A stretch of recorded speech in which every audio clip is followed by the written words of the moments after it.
Back with another video, and we pretty much gonna get into it. This is the only time and the first time ever the Death Row PIRUS took a loss. They pretty much got whooped on, and also the Long Beach Crips. Now this happened at a party in 1992.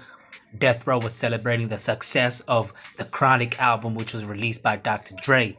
So they had a party in 1992 in the Venice Shoreline area, Santa Monica, right at the backyard of the Venice Shoreline Crips. Now, a brief history: the Venice Shoreline Crips is a well-known set based in the Oakwood area of Venice, LA. They was formed in the early 70s and pretty much was the first Crip set in the Venice Beach area, and historical rivals with the Latino Venice 13 gang. This is where we had our Crip meetings at. This is where the Venice Shoreline Crips first got started at. Right here in these bleachers when we named the set. Death Row decided to celebrate the success of the Chronic album, which was released in 92, and by that December they had hosted a Christmas party in the Santa Monica Venice Beach area, which was at the back door of the Venice Shoreline Crips, and they showed up deep to the party. The Dogg Pound, Snoop Dogg was all performing on stage at the club, and the Venice Shoreline Crips had pushed them to the corner. Now Big C Style, who was the enforcer for the Long Beach Crips and was Snoop Dogg's manager at the time, he had seen Snoop Dogg and the Dogg Pound backed up into a corner. So he decided to go over and see what was going on. Now while this was going on, somebody had stepped on his toes and he pretty much felt offended. It happened a second time and he pretty much picked up a chair and smashed the Crip to the ground, and all hell broke loose. Now the Death Row PIRUS was also there and the Long Beach Crips was there. Now Big C Style, it seemed like he was doing all the fighting by himself, as he would explain the story, and pretty much he had to fight a lot of Venice Shoreline Crips. But Big C Style was going to detail exactly what went down.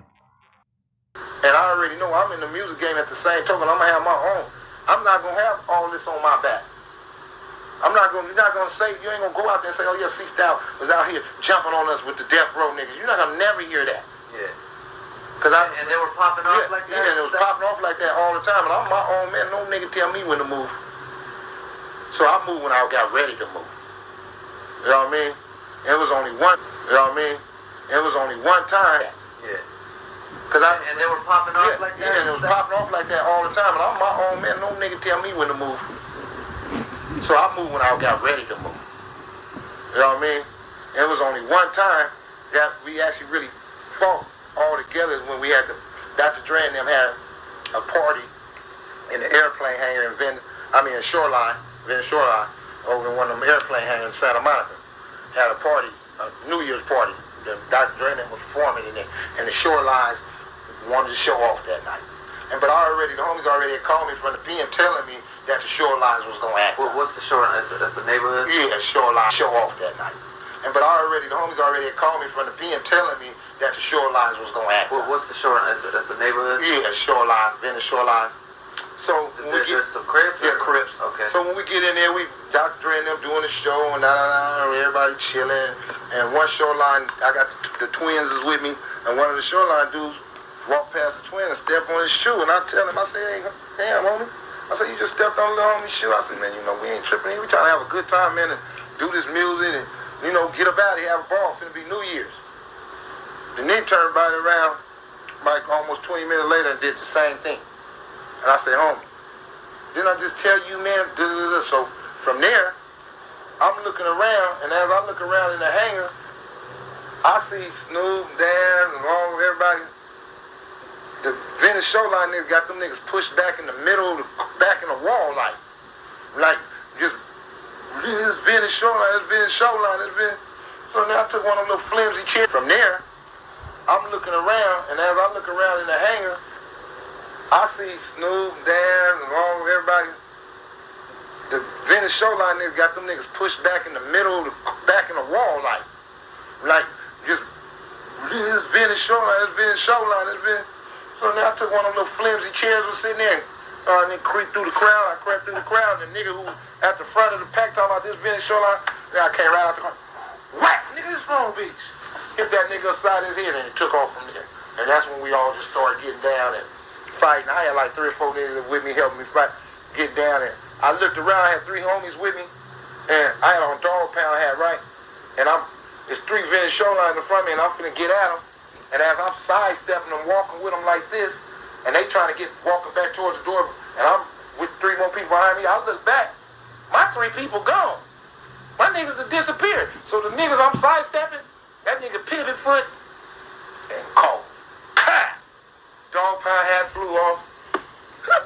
Nigga, then the other nigga hit me. 3 niggas hit me. Look, my dog pound hat was over there. One of my shoes was over there. Nigga knocked me out of one of my shoes. I said, Lord have mercy. Where them 3 niggas that was with me? So, hey, my other homeboy C-Dog, rest in peace.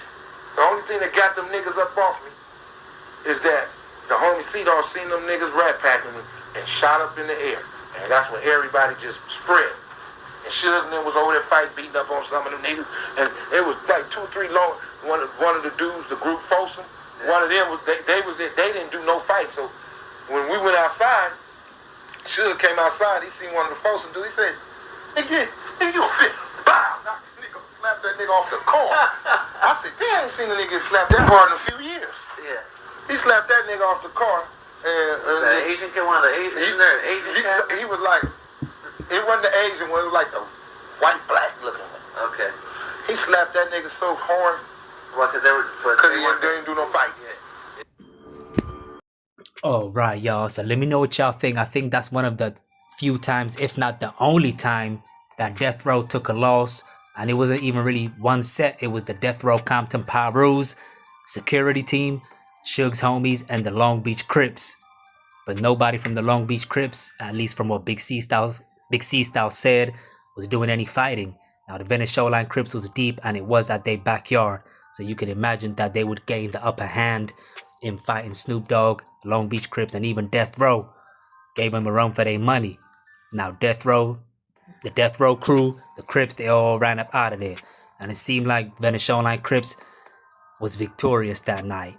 Now that's one of the few L's, if not the only L, that's out there. I'm sure the PIRUS ain't really gonna speak on it and say we took an L. Big C Style pretty much kept it 100 and said, yep, it didn't go our way.